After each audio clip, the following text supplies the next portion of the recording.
Passons au second chapitre, celui qui concerne le futur déterminé à l'origine et qui est donc modifiable. C'est la conscience représentant le moi qui permet de choisir le chemin à prendre dans le présent, cette conscience conditionnée par le mental, par l'ego, et qui, eux, restent conditionnés par le temps et les émotions reliées au passé, se situant hors du temps. Le soi est la partie de l'individu qui connaît le bon chemin du futur à suivre. Ici, on peut considérer le soi comme représentant l'âme. Donc, le soi reçoit la bonne destination par l'intuition, cette information qui se manifeste par des vibrations de joie, de paix, d'amour, de confiance et autres. L'information reçue en permanence guide chaque personne. Cependant, très souvent, elle ne suit pas cette information. Il y a des personnes qui ne se suivent pas à l'information qui émane du soi, de l'âme. Les personnes n'écoutent pas sa petite voix, son intuition. Et donc, la personne se perd dans les méandres de sa vie.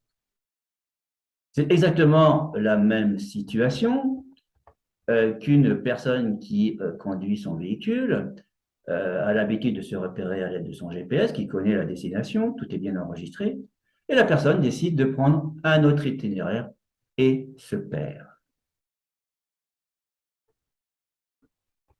Plus on se déconnecte des croyances limitantes, qui, elles, sont pilotées par l'inconscient, en pratiquant le FT notamment. Donc, ces croyances qui nourrissent la peur, la perte de confiance en soi, de l'amour de soi, de l'estime de soi, etc. Et donc, plus on va se déconnecter de ces croyances limitantes, et plus on se reconnecte à son soi, c'est-à-dire à son âme, en vibrant les informations de joie, d'amour, de confiance. Ces informations, comme on le sait maintenant, grâce aux études, sont distillées dans l'univers par le cœur.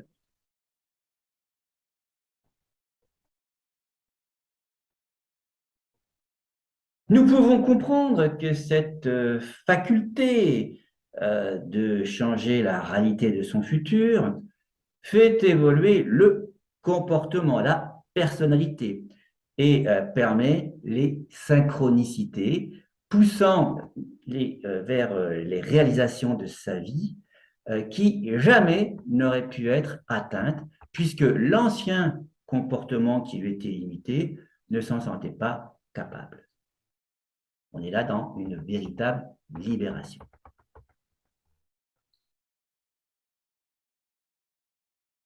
Donc, à présent que la personne est sortie et qu'elle a en même temps grandi sa zone de confort, elle est ce qu'on appelle alignée dans ces 5 niveaux, niveau conscient, c'est-à-dire au niveau moi, du moi, inconscient, qui est le pilote automatique,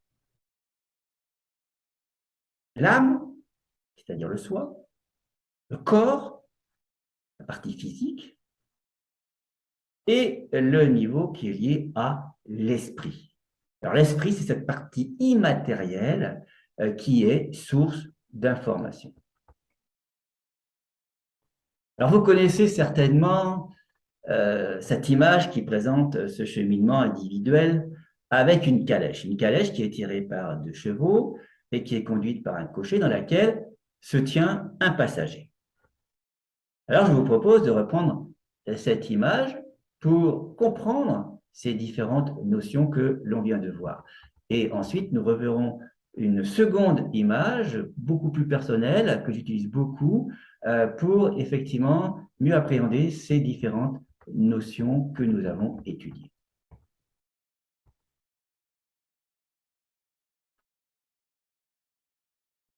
Commençons par la calèche. La calèche, elle symbolise notre corps. Les chevaux, quant à eux, représentent nos émotions en lien avec notre inconscient. On va considérer ici que le chemin, comme on le voit, est bosselé. Il est rempli d'ornières, de fossés, de cailloux, que la météo est instable, autant de difficultés qui représentent les difficultés rencontrées dans la vie. Tout cela, en fait, ça représente les schémas déjà existants que l'on reproduit encore et encore, et toute autre limite que nous mettons en place.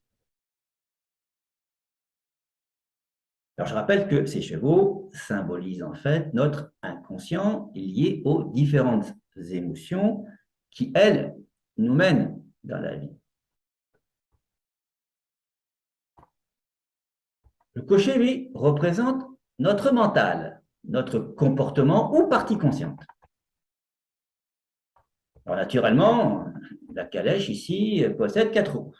2 roues devant qui représentent les bras, qui donnent donc la direction, sous l'ordre du cocher aux chevaux, et 2 roues beaucoup plus larges à l'arrière et représentent les jambes, celles qui portent et transportent toute la charge.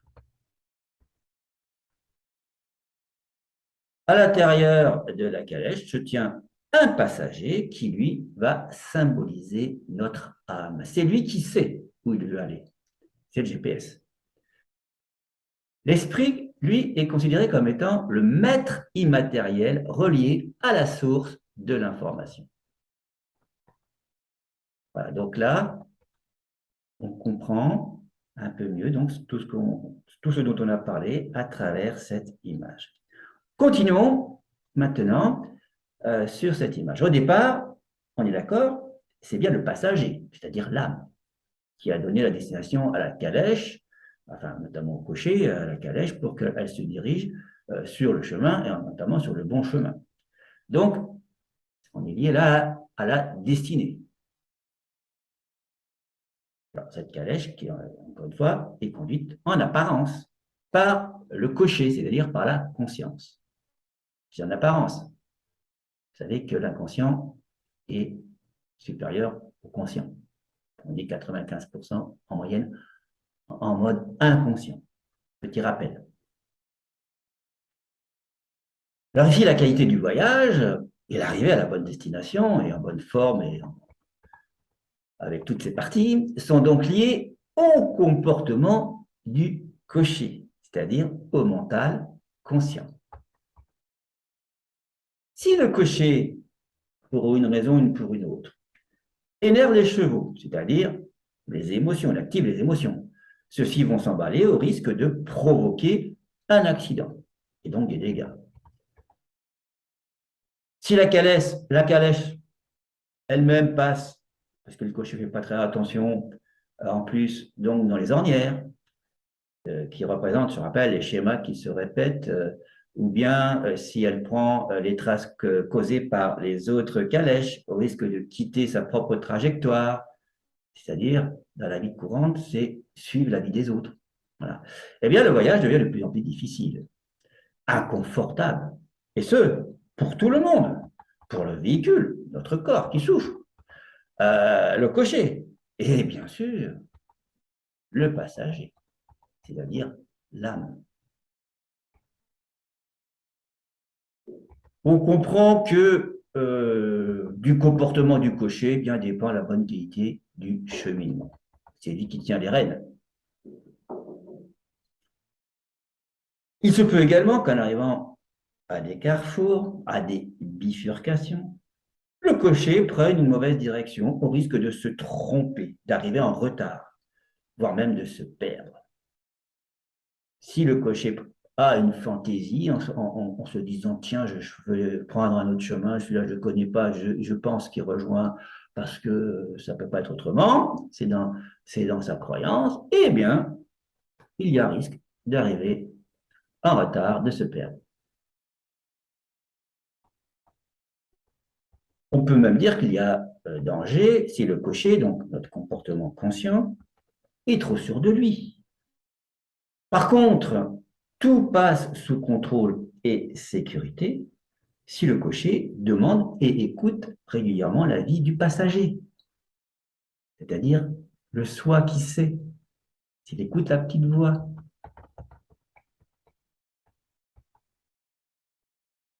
On comprend donc ici que le cocher, c'est-à-dire le comportement conscient, décide du futur en cours, celui qui est écrit, en ayant prise sur les chevaux, donc les émotions et l'inconscient, et qu'un autre futur existe bien meilleur en restant connecté à l'information émanant du passager qui lui connaît parfaitement le chemin et la destination, c'est-à-dire donc en restant connecté à la petite voix de son âme.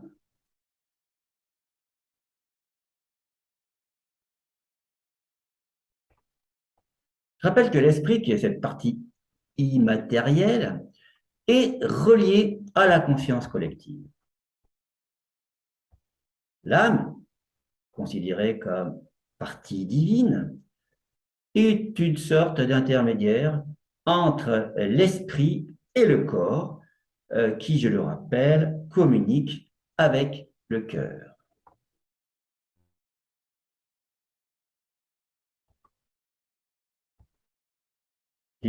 L'information émanant de l'individu se fait par le cœur dans l'espace.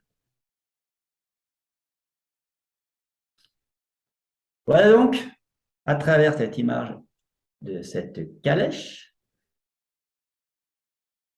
ces différentes notions que nous avons donc vues auparavant, et je vous ai promis tout à l'heure une seconde image, beaucoup plus personnelle, pour faire comprendre tout cela. Et c'est une image qui peut paraître incongrue et qui m'est apparue